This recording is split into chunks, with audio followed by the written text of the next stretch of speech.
welcome back to our next edition of the CBB Review Studio podcast.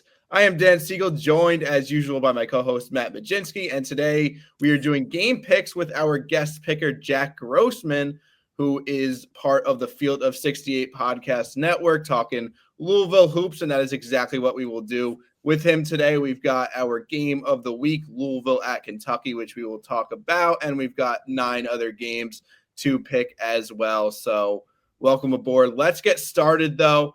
So Louisville at Kentucky is our game of the week. Like I said, that one going on, I guess all these games are really Saturday because Sunday is kind of a week slate. So we say weekend game picks, but it's really just Saturday game picks. Louisville is coming off of kind of a tough stretch. They've got 3 straight losses going into that UTEP game, albeit those losses were to pretty good teams, and then they barely squeaked out a win over UTEP. So Louisville struggling a bit lately.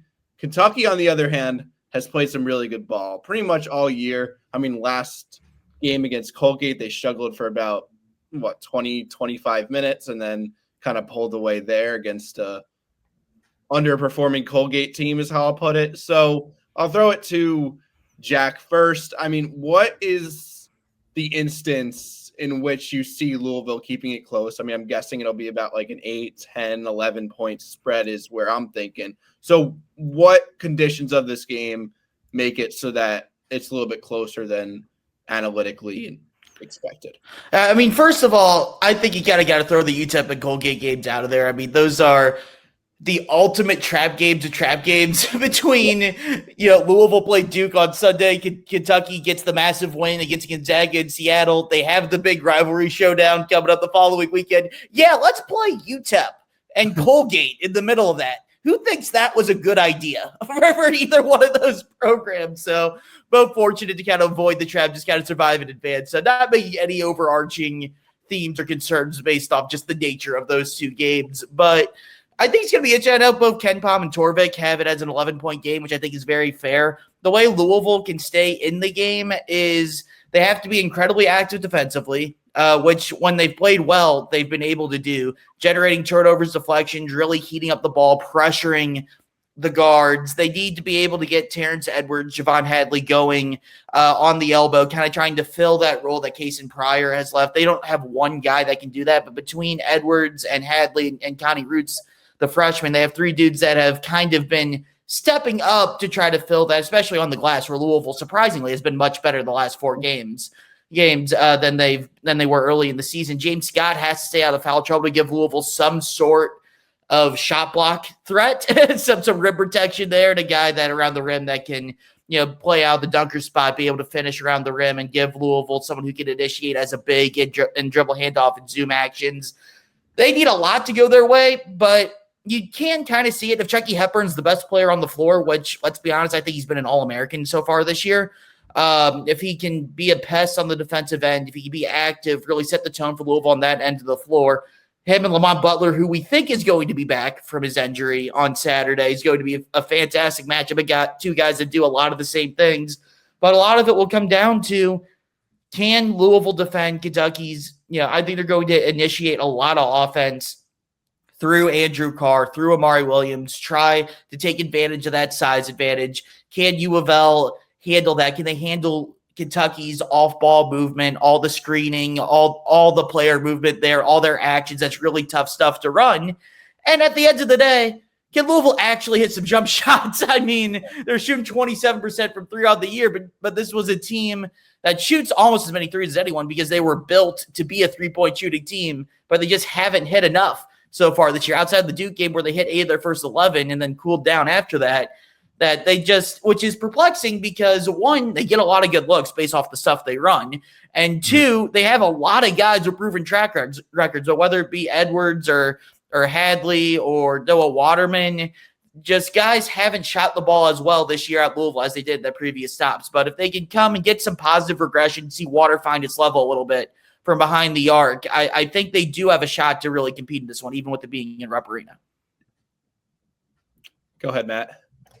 Yeah, Jack, look, all good points. And I think that Louisville is going to make this one closer. The big number I'm looking at right now is 21. The last 2 times these teams have played, Kentucky's won by at least 21 points. So for Louisville, Yeah, that was the Kenny Payne era, though.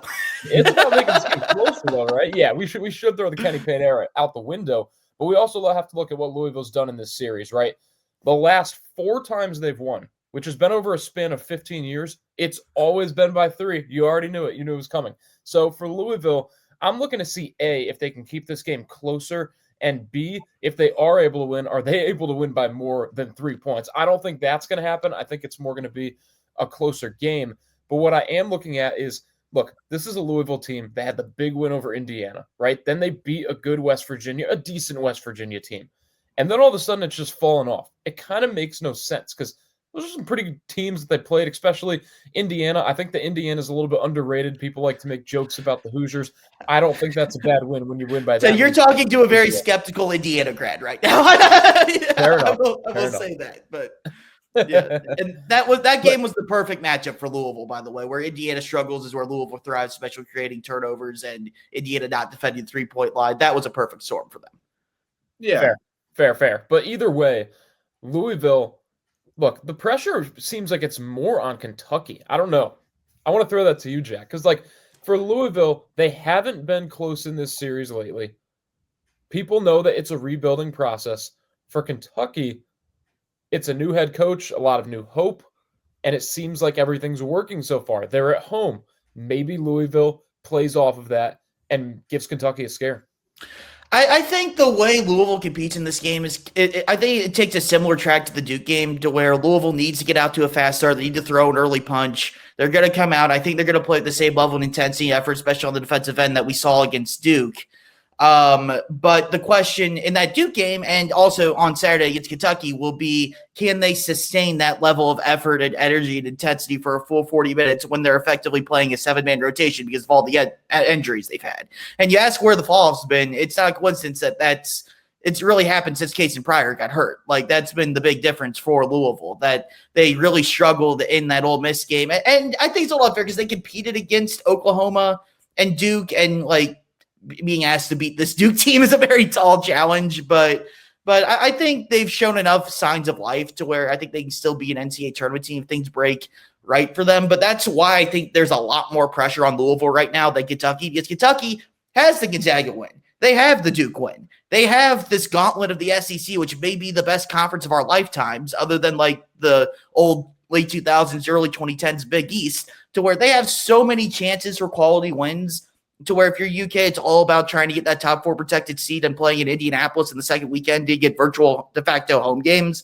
Louisville, the Indiana win, I don't think is going to end up being a quad 1 win because I just don't trust Mike Woodson to put things together. West Virginia, I was more impressed with, but now Tucker DeVries is hurt, so I don't know if that's going to be able to stay a quad 1 win. And with how down the ACC is, Louisville has 5 quad 1 games the rest of the year. 3 of them are between now and January 11th. And those things can change a little bit. We'll see, but U of L needs to get desperately some big-time statement wins, and this is their last chance out of conference to do that. So I think there's a lot more pressure on Louisville in terms of trying to make the NCAA tournament and this being really their last signature moment to prove a point, which is weird to say on December 14th, but that's where Louisville is with the ACC schedule and the fact they don't get to play Duke again. And also the fact that they've struggled so much in this rivalry. It's a new era, so Pat Kelsey isn't going to be burdened with all of the struggles Louisville had in the MAC and the Kenny Payne, obviously, era, but even going back to the Rick Pitino era. But Louisville hasn't won a Rupp Arena since 2008. I was in 4th grade in 2008. It's been a very long time. So if Kentucky were to lose this game, people would be pissed off, and they would be incredibly angry, don't get me wrong, but they still would have won 13 of the last 17. Louisville is desperate and hungry and starving to beat Kentucky. I know people that will not watch the Louisville-Kentucky game because they get so frustrated by it, and they say they won't buy back in and actually watch a Louisville-Kentucky game until Louisville wins one of these things. I squarely think there's more pressure on Louisville going into it. However, where your theory might come in is if Louisville's able to compete early, get out to a big start, put some game pressure on Kentucky, make them react, which they've been very good at under Mark Pope so far this year. You think if their 2 biggest wins, it was Mark Pope making adjustments on the defensive end, whether it be throwing in that 1-3-1 zone against Gonzaga or changing how they were defending ball screens against Duke. So Kentucky will adjust, and if Louisville gets out to a big start too, and that'll help them as well. And just the fact that they can just throw guys at waves and try to wear Louisville down. Yeah, I mean, so I guess it sounds like we're all kind of on the same page with Louisville, Kentucky. Like, Kentucky's the most likely winner because of obvious reasons, and just there's circumstances where Louisville keeps it close, but I think all of our outright picks are Kentucky. Yeah. Okay. So let's move on to some of the other picks. We're going to go more rapid fire with this. We'll go Matt to Jack to me like we usually do. Let's start with Texas A&M and Purdue, this one in the early time slot on Saturday. What are we thinking here? Well, I don't know. And I know that the Penn State, that you technically couldn't call that really an upset, but it just makes me a little scared when Purdue's losing by double digits to a Penn State team that really isn't that great, that much improved from last year, maybe a teeny tiny bit. And then obviously Maryland kind of exposed Purdue as well. Derek Queen continues to impress. I say all that to say that Texas A&M is another pretty good rebounding team. They've struggled to shoot the ball, so maybe that favors Purdue a little bit. I know this game is at Purdue, but I'm just a huge fan of Wade Taylor. Look, I just have to pick the Aggies in this one. Yeah, I would say de facto home game for Purdue playing it in downtown Indianapolis, but to me, you said it. A&M rebounds. They're not just a good rebounding team. They're the best offensive rebounding team in the country. And believe it or not, Purdue, under Matt Bader, it's so weird to say, 208th in the country defensive rebounding percentage. Between that and the fact that Texas A&M is going to play the style that gives Purdue fits in terms of they're going to pressure the ball. They're not going to play drop coverage and pick and roll. They're going to make things really hard on Braden Smith. If Texas A&M is able to generate turnovers, which I think they will, and rebound and own the glass, then I think they're going to be able to generate enough extra possessions to where they could have a good chance to overcome the shooting woes, because Purdue's definitely the much better shooting team on paper there, to where I think A&M is going to win in Indianapolis. If it was at Mackey, I'd pick Purdue. Just you'd kind of default to Purdue and Mackey, but I think semi-neutral floor I'm going to take the Aggies on that one. Yeah, that's an interesting point. I think Texas A&M definitely has the front court advantage. I am going to pick Purdue. I think their bounce back win against Maryland, who attributed that similar like ball pressure, we're going to turn you over, we're going to pressure you kind of style that Penn State did. And they got a lot of quality looks inside the 3-point arc. And I think really because they did a much better job in that kind of leads me to believe that Purdue is going to make the necessary adjustments. I think this game will be close to a pick 'em, probably a little bit in favor of Purdue even, but I'm going to go Purdue in this one. I will say Trey Kaufman-Renn will be a huge key. He was great in the Alabama game, got Cliff Amore in foul trouble. He got Julian Reese in foul trouble in the Maryland game. If he can do the same against A&M's front line, that'll be a big key. But they've struggled. Maryland pressure is not in the same way as Penn State, Marquette, and A&M do, though. So I do think it's a different level of ball pressure. They'll see that as opposed to the Maryland game. Well, we'll see if those Purdue guards could handle it. That might be difficult. Yeah. I'm going to stick with my pick in Purdue. Moving on, we got another rivalry matchup. A couple of those this weekend. Xavier and Cincinnati. Look, this is a great one. And kind of in a different sense of Louisville and Kentucky, Xavier's really had kind of the upper hand here, right? And Cincinnati has slowly come on under the Wes Miller era. I think that this game being at Cincinnati, with how the Bearcats seems to be a new aura around this program, right? Cincinnati seems ready for this one. It's at their place. I think that Cincy takes this one over Xavier. I agree. I think there's a lot of pressure on both of these teams. I mean, Xavier, both teams need a big quality win in this one, but I think Xavier needs it more because there's just less opportunities in the Big East, and they're entering their critical stretch of at Cincinnati, at UConn, and versus Marquette at home. That is a gauntlet, man. That's tough, but this is easily the best team Cincinnati's played all year. 6 of their 7 wins have been quad 4 games so far. So questions, can they do it against tougher opponents is the big one for me, but I'm trusting Jizzle James. I'm trusting that team to get things done at home. Dylan Mitchell to the Texas transfer I like a lot, to where I think they end that 6-game losing streak and take care of business. Yeah, I'm going Cincy across the board. One thing I'll add, Xavier's not shot the ball well at all away from home, and they're very like 3-point reliant team. They live and die by the 3. So I think that's a good indication that maybe it's a better pick to pick Cincinnati this game. Moving on, we got NC State and Kansas. This one on like the mid-afternoon time slot on ESPN. Could be interesting because Kansas is coming off of back-to-back convincing losses on the road against unranked Creighton and then unranked Missouri. This one is at home. Will they bounce back? Yeah, look, they lost 2 straight. They're back at Allen Fieldhouse. NC State doesn't really have any scorers that can take over this game and maybe keep them in it. They've got a couple guys. This isn't the Final Four team that we saw from the Wolfpack last year at all. And I think that it's kind of the perfect team, other than like a very bad mid-major team, to get the Jayhawks back on track. I think that they win this game fairly convincingly as well. Yeah, I'm with you. I'm worried about Kansas long term in terms of defending ball screens with Hunter Dickinson playing heavy minutes and the floor spacing issue that's been a thing for the past couple years for them. That's not going to matter in this one. NC State doesn't have the firepower. It's in Fog Alley. Kansas is going to roll. Yeah, Missouri, Creighton, I think they had a lot more redeeming qualities and at home. I'm just all your points I'm going to echo, so I'm going Kansas as well. We got a Florida versus Arizona State matchup here, also at that 3:30 time slot. This one is in Atlanta, Georgia, so a lot closer to Florida, but a neutral site game nonetheless. Matt, I'll start with you. Look, there's just one point I have to bring up, and I know that it's not Tony Bennett's Virginia, but when you're dropping almost 90 points on Virginia, I think you really have to take this Florida team seriously, right? And I get that Bobby Hurley is really bringing this Arizona State team along very well. Joson Sanon, Jaden Quaintance. I mean, there are guys on this ASU team. They're going to be a very big player in the Big 12. I just don't think they get it done in this game. I think that Florida, for some reason, at number 9 in the country and undefeated, is still a little bit underrated. Everyone's looking at Auburn and Alabama because of what they've done in the past. I think that this game isn't going to put Florida in that conversation, but for those who really follow college basketball, this is going to be just another win. If they do get the win, another game here that can really get Florida in that tier in the SEC.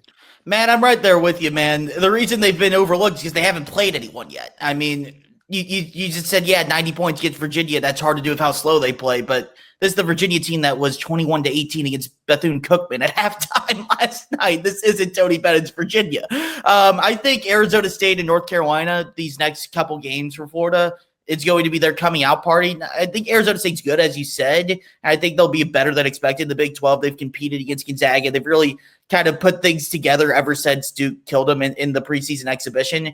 But I just think Florida with Will Richard and Elijah Martin and obviously Walter Clayton is just going to be too much for them in the backcourt. And I think they're really going to make a statement here this next week and a half or so.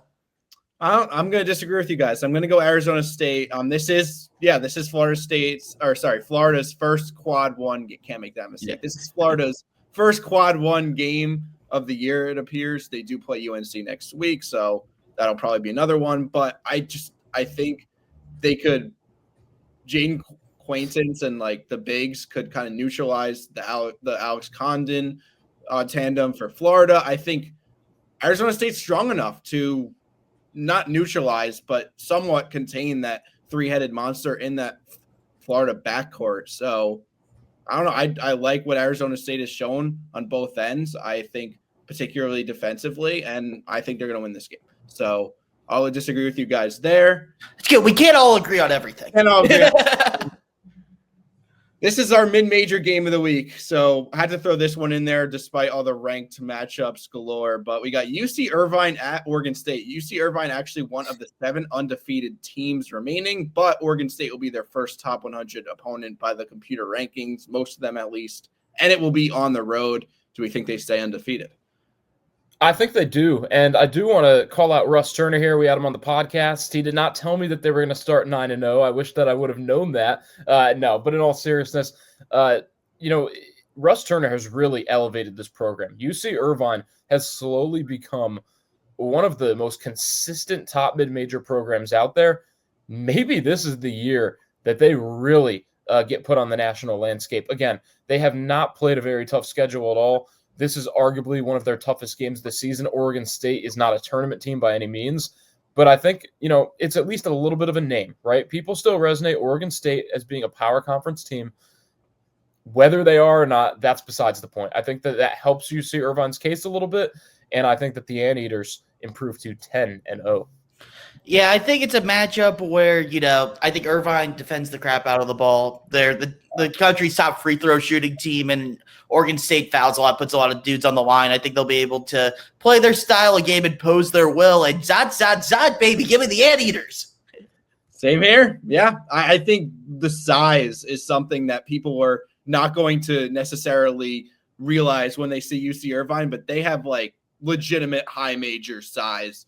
Like that'll play against the Big West totally, but I think that'll play in this game against Oregon State. Not a ton of offensive firepower. Like you said, they defend the hell out of the ball. So UC Irvine across the board. I'm a little surprised there. I thought someone would go with Oregon State, but you got to take the Anteaters, right? It's more fun to take the Anteaters. And we had them, pretty high in our CB ranked top 100 in the preseason. A lot higher than I think most. I mean, that's a great call on your guys. They're 54th in KenPom right now. They're balling. Yeah.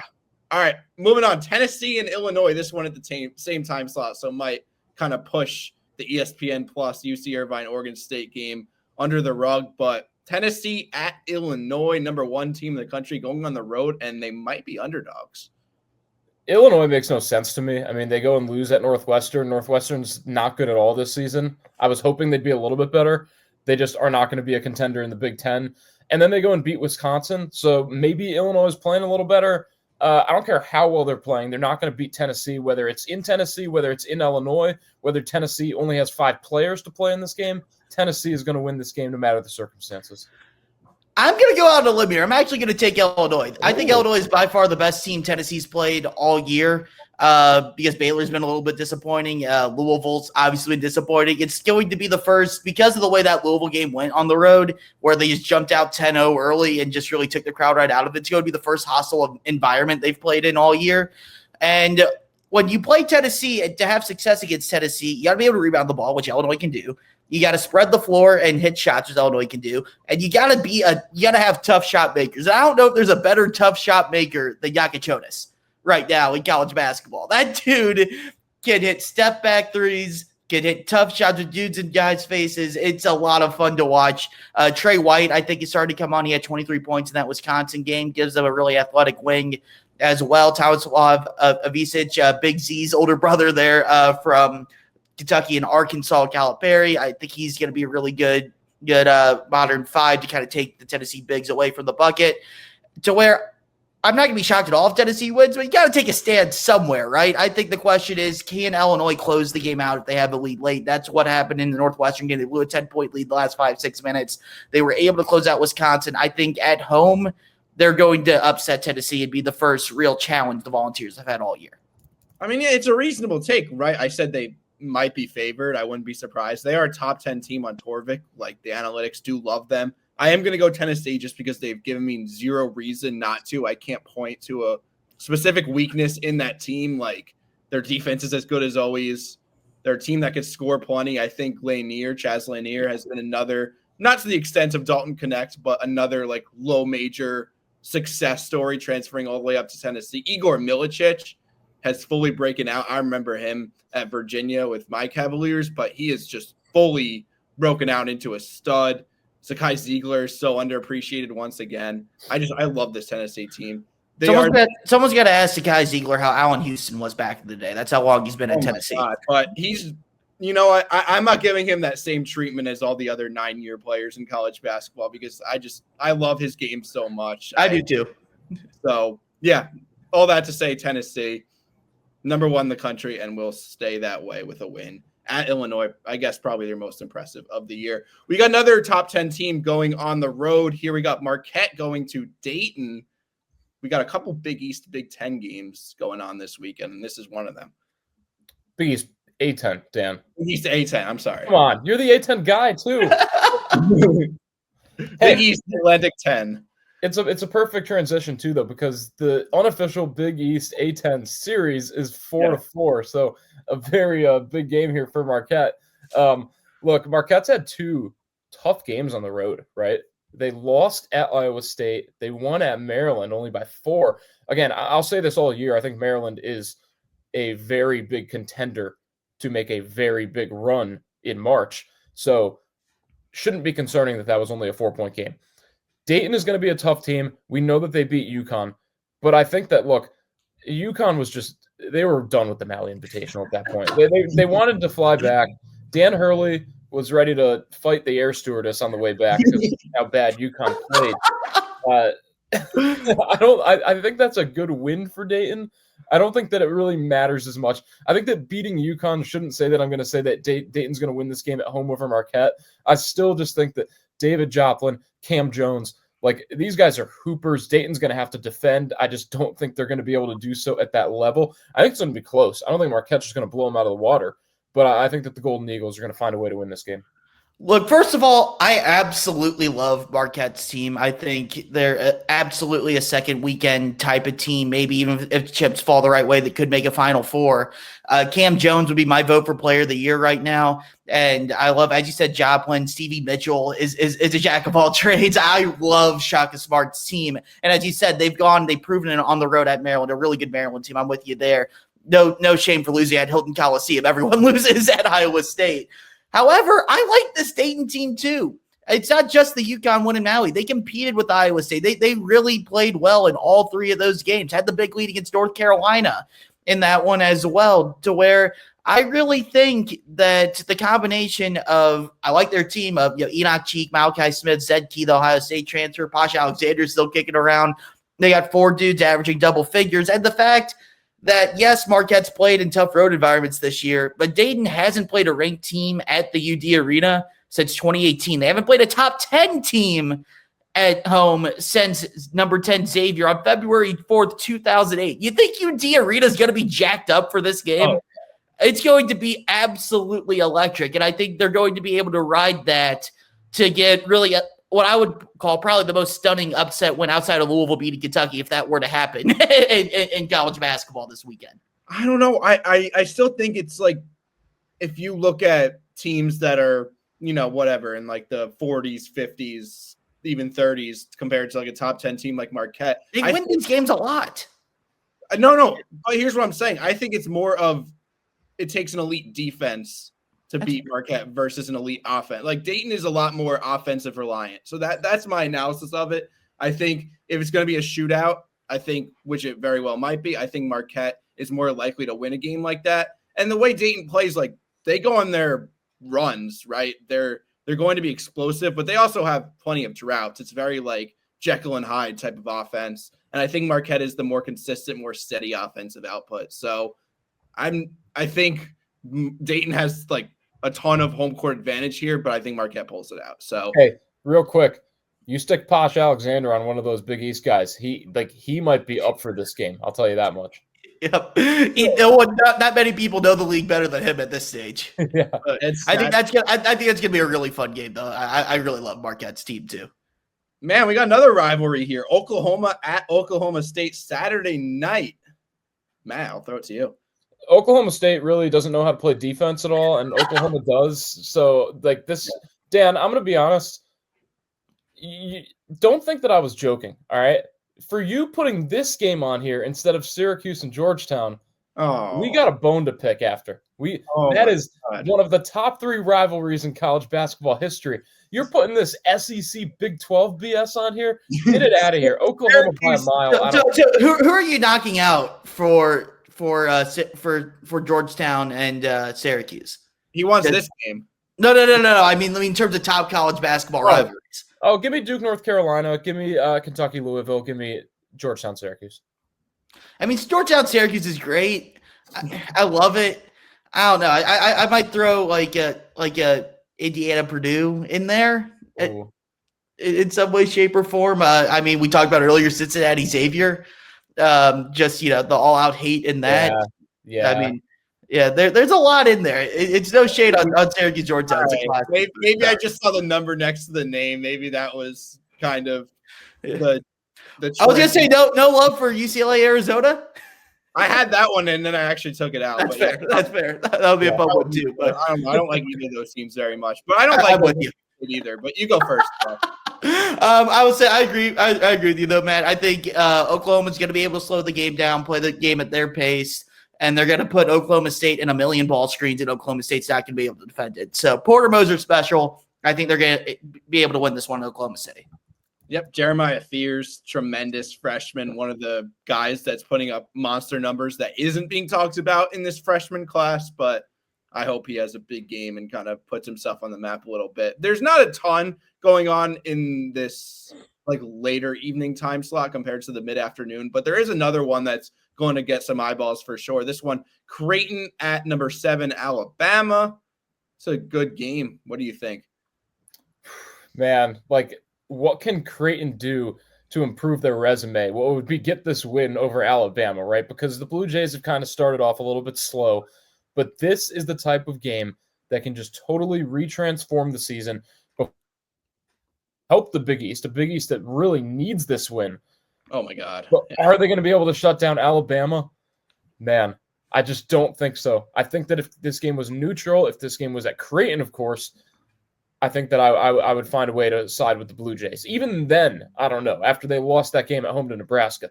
So just to rein it all in, it's such an important game for Creighton. I just don't think that they're going to have it in them because Alabama is just such a ferocious offensive team. It's kind of crazy that Alabama is ranked 7th in the country because I think they are easily a top 3 team in the country, in my mind. I'm with you, and I think once they get Chris Youngblood back, they're going to be even more scary to play against as well. Well, to where if Pop Isaacs was healthy for Creighton, yeah. I would, and the game wasn't. Not that Tuscaloosa is the most intimidating environment to play in college basketball. It's not, but it's still on the road, a true road game, so that makes things a lot tougher. And the fact that I think Alabama, when they go small, they're going to be able to take Ryan Kalkbrenner away from the basket and kind of limit his effectiveness on that end of the floor. And when Cliff Amore is playing, they go bigger. He might be the best interior defender in the country. So I think it's just a really bad matchup for Kalkbrenner specifically and Creighton as a whole, combined with it being in Tuscaloosa. Mark Sears is starting to shoot the ball a little bit better again. The Tide just have too many weapons, man. They're going to win this one. I think they win big on Saturday. Yeah, it's just I'll take you through the timeline of me with Creighton this year. I thought there was some decent upside with them. Then Kalkbrenner has tremendous first couple games, and I'm really all in on them. And then but I was really like kind of skeptical on the rest of the team. Pop Isaacs then kind of had a couple big games. He went off for 27, I think, and then in the Kansas game, right? In the Kansas game, yeah. And then he gets hurt. So, like, I again, with Kalkbrenner not playing nearly as good as he did the first couple games, I'm struggling to see really how they could go out and get a big road win like this. So I'm going to go Alabama as well.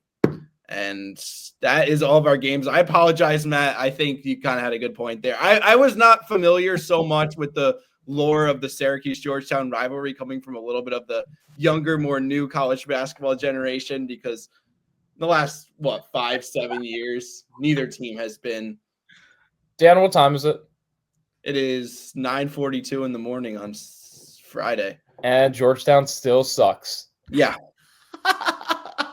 Exactly. But so does Syracuse. That's my point right there. I don't know. I love it. You guys did beat us in the Elite 8 in 2016, and I'm still. Oh, you know that trend where the text comes across and Dad's like, "Hey, how's the work search going?" That's the video I'm watching. The Syracuse come back against Virginia. Anyway, that will do it for today's edition of the CEB Review Studio Podcast. Thanks everyone for watching and listening. We will have content out this week, probably early this week. We'll have a little takeaways from all these games over the weekend. Be sure to follow us on the socials. Be sure to subscribe to our show here on CEB Review on YouTube. Thanks for watching again and listening, and take care.